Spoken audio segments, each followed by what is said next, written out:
Donc ici, nous sommes sur la future promenade, donc qui partira du Larvoto et qui fera tout le tour, qui passera à l'emplacement des bureaux de chantier.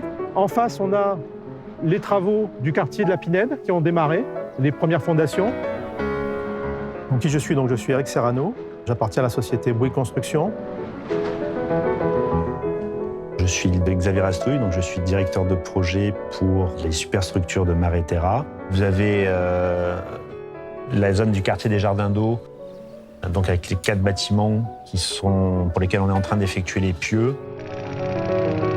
En fait, j'étais à la recherche de nouveaux challenges et de projets dans lesquels s'investir. Et j'ai eu cette opportunité de rejoindre aussi une entreprise dont le projet m'a fait écho. Mon premier chantier chez Bouygues, ça a été la Grande Arche à Paris. Donc j'ai commencé tout de suite par un très grand projet.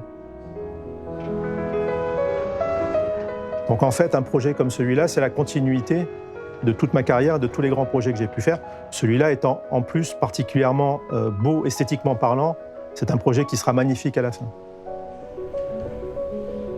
Déjà, on est sur un projet à très forte technicité, que ce soit au niveau structurel. On voit le bâtiment Lorenzo qui a un porte-à-faux de 20 mètres et pour lequel la structure est vraiment poussée jusqu'à sa limite.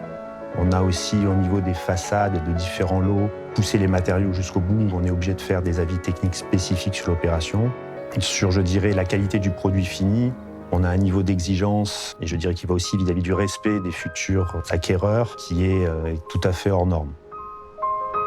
Il y a un challenge d'organisation du chantier. C'est un grand chantier avec beaucoup d'intervenants, avec beaucoup de zones de travail, donc il y a une importante coordination à mener.